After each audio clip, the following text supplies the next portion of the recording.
Oke, assalamualaikum warahmatullahi wabarakatuh.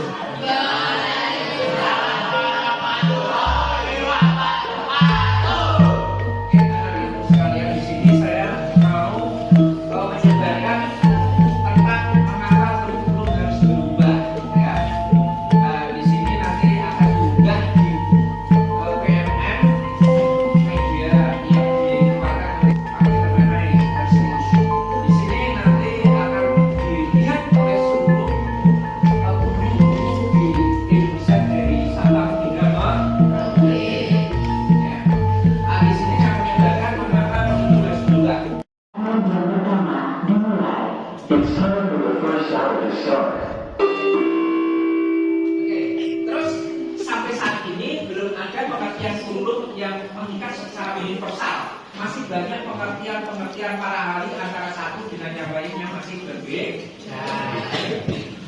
Kurikulum itu kompleks, rumit ya, dan multidimensi. Ada dimensi dari sini, banyak sektor. Kurikulum itu dapat dimaknai dari titik awal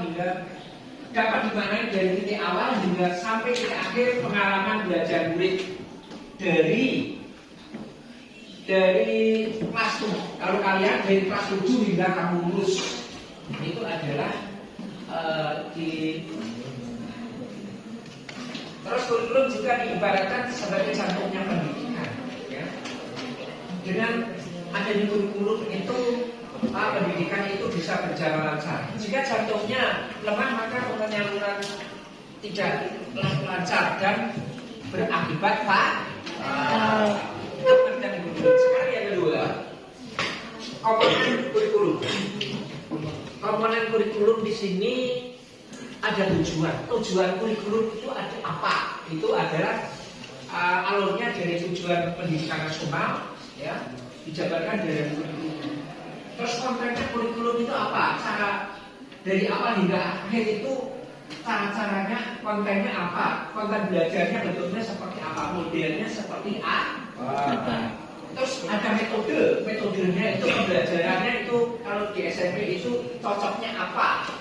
Terus menggunakan metode yang terkini ya.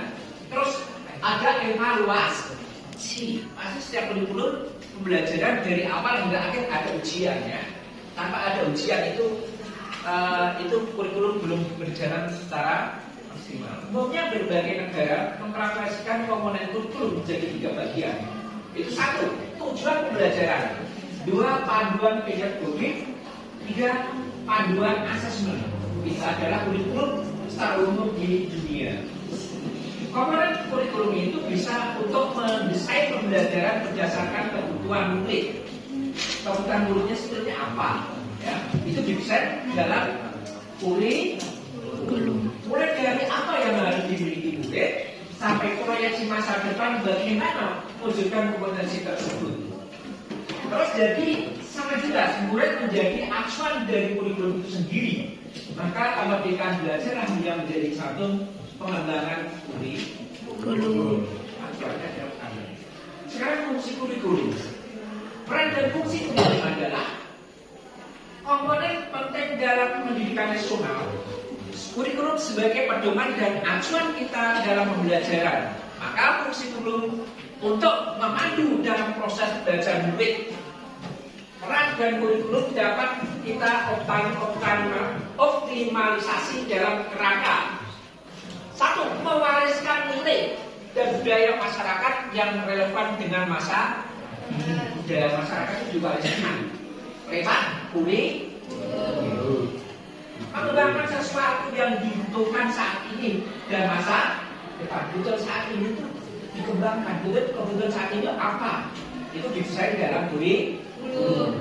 Terus kebutuhan kalian setelah lulus itu apa? Itu didesain oleh kurikulum. 3. Menilai dan menilai sesuatu yang relevan atau kontekstual sebagai kontrol sosial. Itu ketiga. Murid-murid kita yang beragam budaya, suku, agama harus menjadi pijakan awal dalam pengembangan kurikulum sehingga kurikulum dapat digunakan sesuai dengan konteks di mana suatu pendidikan itu berada. kita sebagai guru menjadi ujung tombak, ya, Pak Guru itu adalah menjadi ujung tombak. Harus tahu bahwa kurikulum nasional perlu disesuaikan dengan kebutuhan satuan pendidikan saat ini. Kalau kurikulum itu tidak disesuaikan dengan kebutuhan saat ini, maka itu kurikulum akan tidak berjalan dan tidak bermanfaat. Oleh sebab itu, pengembangan kurikulum diperlukan satuan pendidikan. Disinilah peran kita sebagai pemilik pengembangan kurikulum satuan pendidikan melakukan adaptasi sesuai dengan karakteristik dan konteks. Jadi kurikulum dari atas itu dijabarkan ke bawah, diadaptasikan sesuai dengan kondisi keadaan daerah masing-masing. Kurikulum kalau diturunkan di Andansari SMP 2 Wanesa itu, kebutuhan SMP 2 Wanesa itu seperti apa? Diadaptasikan, disesuaikan dengan kebutuhan yang ada di SMP 2 Wanesa. Begitu kan pembelajaran kita lah yang guru lah yang lebih mengetahui kebutuhan murid-muridnya. Guru kompetensi apa yang dibutuhkan dan bagaimana cara mewujudkannya. Jadi kompetensi apa? Jadi cara mewujudkan itu caranya piye gitu. Itu guru, kewajiban guru untuk mewujudkan itu. Ya. Proyeksi pendidikan 2030 oleh Organization for Economic Cooperation and Development mengarahkan bahwa potensi tidak hanya pada kognitif, sikap, psikomotorik, nilai, namun kalau saat ini kan hanya kognitif, sikap, psikomotorik, kognitif, sikap, perilaku. Namun ditambah dengan adanya nilai dalam pembelajaran dalam pendidikan itu harus ada nilainya. Karakter setelah belajar itu kamu punya karakter yang lebih baik, bukan menjadi karakter yang lebih rusak. Nilai melengkapi kompetensi murid saat ini. Literasi dan numerasi kesehatan mental, sosial, emosional murid merupakan fondasi prasyarat yang diperlukan ini untuk membangun kompetensi transformatif dengan siklus belajar, yaitu antisipasi, aksi dan refleksi, ya. Terus transformasi pembelajaran dengan paradigma baru menekan pada watak komponen kompetensi dan materi esensial atau makna. Bukan banyaknya materi konten, tapi materi esensial dalam pembelajaran yang dilaksanakan serta aman dalam proses pembelajaran tersebut. Salah satunya adalah menggunakan siklus inquiry. Nah, inquiry di sini menekankan pada rasa ingin tahu. Jadi kalian itu setelah belajar kurikulum merdeka itu dia rasa ingin tahu. Yang jadi dipelajari itu jadi ingin tahu. Bukan berarti dengan tidak setelah belajar itu rasa nggak ingin tahu. Kamu setelah belajar itu terus ingin tahu begitu ya. Terus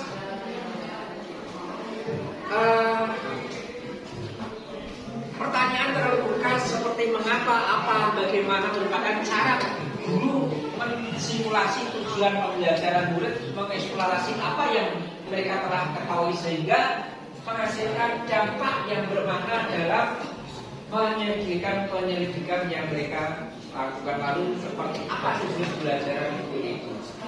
Oke. Agak semangat? Ya. Semangat pagi. Luar biasa, tetap semangat. Semangat pagi. Luar biasa, tetap semangat. Oke, kita teruskan. Biar tidak ngantuk. Menyalakan rasa ingin. Lalu seperti apa sih belajar itu? Menyalakan rasa ingin tahu.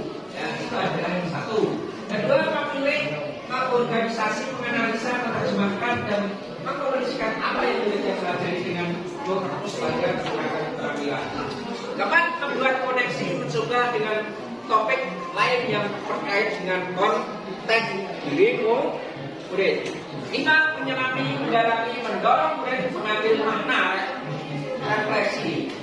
Yang 6. Aksi atau tindakan merefleksi apa yang telah lakukan dan membuat hasil nyata dari belajar. Itu adalah. Nah, sekarang pada waktunya. Kenapa kurikulum perlu berubah? Mengapa kurikulum perlu diubah? Kurikulum yang baik adalah kurikulum yang sesuai dengan zamannya. Jadi kurikulum harus, kamu saat ini berada tahun 2024 itu berbeda seperti era harus tahun 80-an. Maka kurikulumnya tidak seperti kurikulum zaman Pak Agus. Harus disesuaikan tahun saat ini apa yang ada zamannya. Kurikulum bersifat dinamis, terus berubah, tidak statis ya. Dinamis disesuaikan dengan perkembangan zaman. Menurut Diajak Dewan maksud pendidikan adalah membentuk segala kekuatan kodrat yang ada pada anak-anak agar mereka dapat mencapai keselamatan kebahagiaan setinggi-tingginya baik manusia maupun anggota massa. Maka demi menuntut kodrat murid-murid kita, pembelajaran yang kita selenggarakan juga harus menyesuaikan. Pembelajaran harus menyesuaikan dengan kebutuhan mereka sebagai guru, harus terus belajar untuk memahami tren kehidupan murid. Ya. Oke.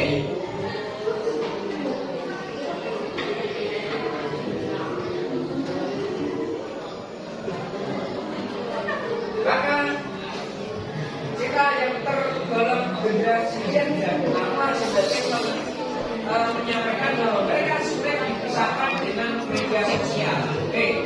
Saat ini semua pada di dunia itu sudah dipisahkan dengan media sosial. Maka pembelajaran kurikulum harus tidak terpisah dengan adanya media sosial. Ya. Kamu bangun tidur sudah buka di media sosial.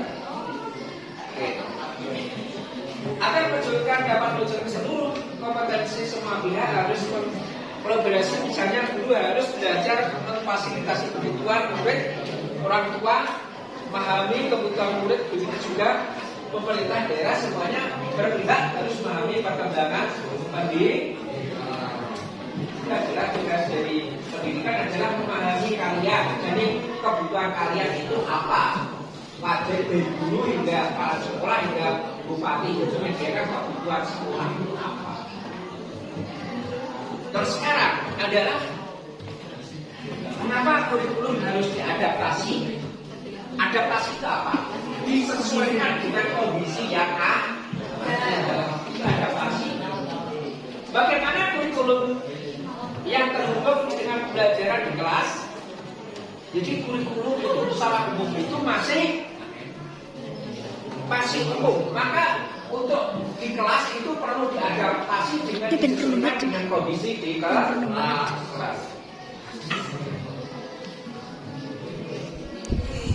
Terus konteks satu pendidikan membuat banyak hal. Oke, sekarang sebelum mengapa kurikulum adaptasi, ada semangat ya, semangat lagi. Mari, luar biasa, tetap semangat. Oke, orang atau bagaimana cara kurikulum bisa terhubung dengan pembelajaran kelas. Konteks satuan pendidikan yang beragam membuat banyak hal tidak mudah untuk diimplementasi. Maka yang diperlukan adalah melakukan adaptasi kurikulum. Caranya adalah merancang SOP dari ketersediaan hidup, tidak hanya dipengaruhi faktor geografis, tapi juga faktor budaya sosiologis. Kurikulum murid daerah pertanian berbeda dengan daerah di pantai, daerah di pariwisata. Kalau di sini pertanian harus kurikulum disesuaikan dengan kondisi pertanian agar tujuan satuan pendidikan itu terpahami. Tentunya setelah redaksi sudah dilakukan oleh seluruh pemangku kepentingan, ternyata dokumen tersebut datang dengan lingkungan hidup kita. Jadi pembelajaran Merdeka saat ini itu disesuaikan dengan yang ada di lingkungan kita, yang diajarkan sebagai alatnya, medianya itu tidak usah jauh-jauh. Namun yang ada di sisi lingkungan sekitar kita yang sesuai dengan topik pembelajaran. Keanekaragaman latar belakang dan kemampuan kulit tujuannya adalah untuk memastikan bahwa akan berkembang sesuai dengan zamannya. Oke, terima kasih. Itu adalah penyebaran kenapa kurikulum baru. Karena kamu itu adalah menggunakan kurikulum 2012 terakhir